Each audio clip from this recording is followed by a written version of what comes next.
So how do you know if you have organ prolapse? See, you will feel like a pressure, like something is there, especially at the end of the day or with standing. You will feel a relief if you are sitting or if you are lying down. Also, you will feel that you need to go to the bathroom to pee, and okay, you sit down, and then when you get up, you feel that you have to go again. These are signs that the bladder is putting pressure in the anterior wall of the vagina. This is a sign of organ prolapse. And we have another one. This one, you will feel back pain, you will feel discomfort, in this area, and you will feel constipated, and you will feel the need to put your finger to straight the rectum so you can poop. So these are signs that you are dealing with organ prolapse, and also if you're having pain with intercourse. So these are the signs, and I'm going to teach you how can you improve this condition. The first thing that you are going to do is find out if the discomfort is on the front or the discomfort is on the back. In the front, the main sign is you could be like when you cough, you sneeze, you jump, you feel like you pee in your pants. That means that the bladder is putting pressure on, into the vagina canal.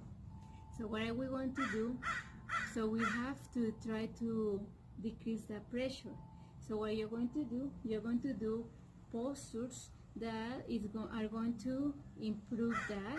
So you're going to do on hands and knees. Why? Because the bladder is putting pressure on the anterior side of the vagina, and the bladder is displaced posteriorly. That means toward this side. So you're going to be on hands and knees, and this by gravity, the bladder is going to move forward. So hands and knees, and what you're going to do, you're going to inhale and exhale. Inhale. And when you exhale this time, what you're going to do, you're going to contract the pelvic floor muscles. So inhale, exhale, contract the pelvic floor muscles, and then relax. Something very important and that you can do also is do the cat and cow in yoga. So you're going to do inhale, exhale. But when you inhale, you're going to focus on the tail, like you are bringing the tail up, and with the inhalation and with the exhalation, you bring the tail down, like a dog. When a dog is sad, you put the tail down. So inhale, exhale, and contract the pelvic floor muscle. Inhale, exhale, contract the pelvic floor muscle. Inhale, exhale. So this is a good way to start getting your pelvic floor muscles stronger. Also, another one would be lying down on your stomach. Remember, what we want to bring is the bladder to the anatomical position to relieve the pressure in the pelvic. So you're going to be resting in your stomach. So you inhale, put your hands on the side. Exhale.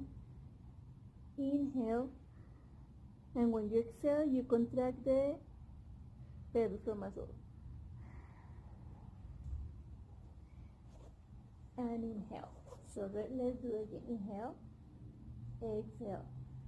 Contract the pelvic floor muscle, and you can add during the contraction. You bring your legs and arms up, and then relax. Inhale, exhale, contract the pelvic floor muscles, bring the arms up, exhale. Okay, so we have the famous method, the hypopressive method. This is an amazing method that's going to help you with that. So we're going to take advantage because we're thinking about the bladder. So we're going to do things in this position. We can do the hypopressive in this position. So what you're going to do, you're going to inhale,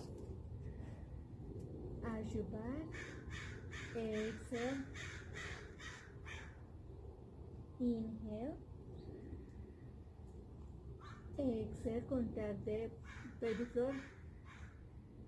Another end you do apnea.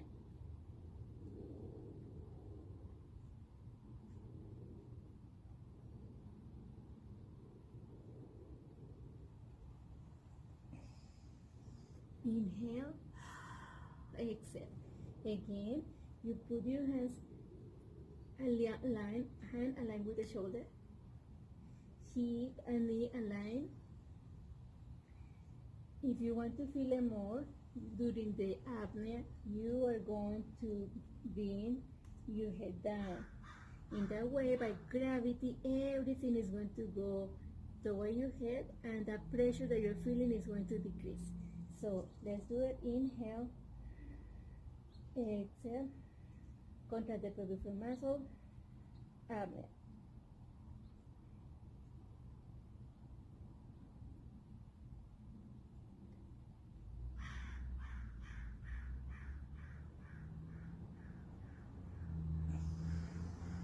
Inhale, exhale. Inhale, exhale. Let's do it one more time. Inhale, exhale, contract the pelvic floor muscle, apnea.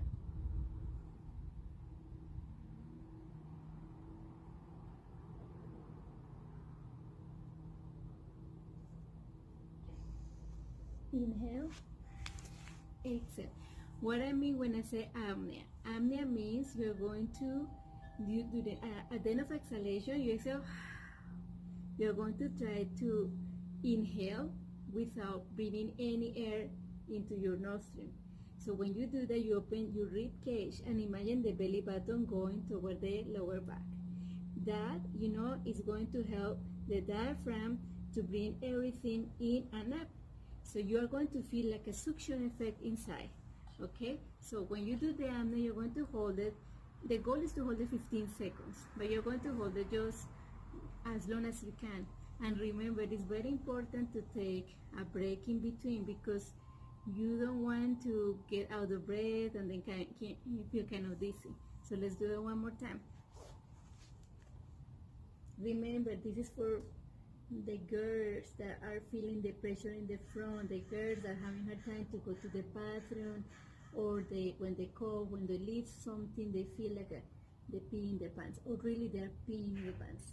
This is the excellent position. In this position, because the bladder is going forward, by gravity is releasing the pressure that is putting in the vagina. Okay, so inhale. Keep your in this position. You keep the spine neutral and make a double chin. Exhale. Contract the pelvic floor muscle. Empty the lungs. Apnea.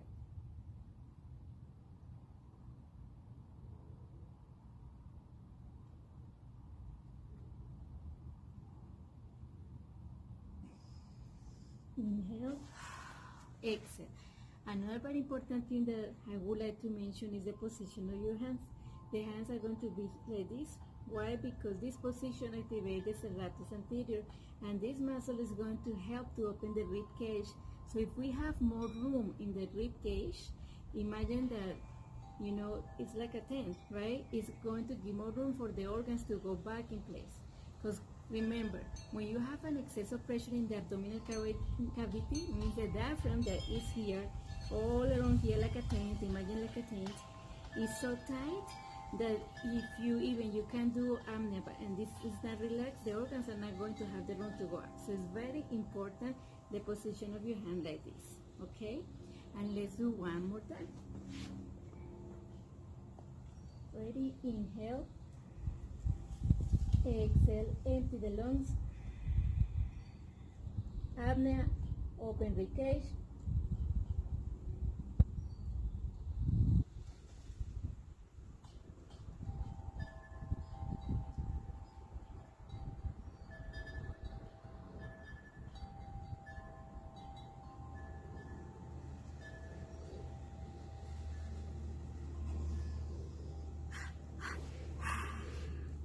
Excellent, excellent. So you do this try to do it 3 times every other day.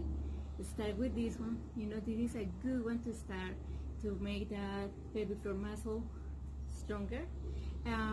This is for, you know, like a help. It's going to help you to reset your muscles.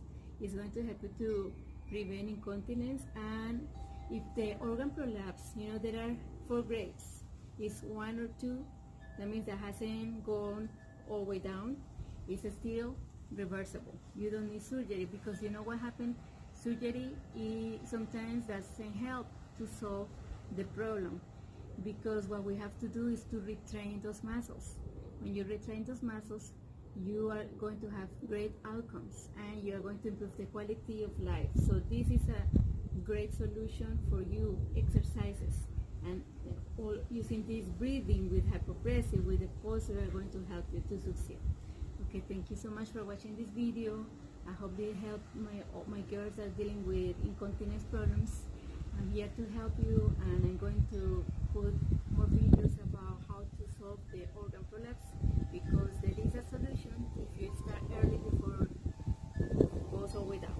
Okay, I love you all. Don't forget to subscribe to my channel. Don't forget to follow me on YouTube. I'm here to give you all, to serve you, to work together to heal.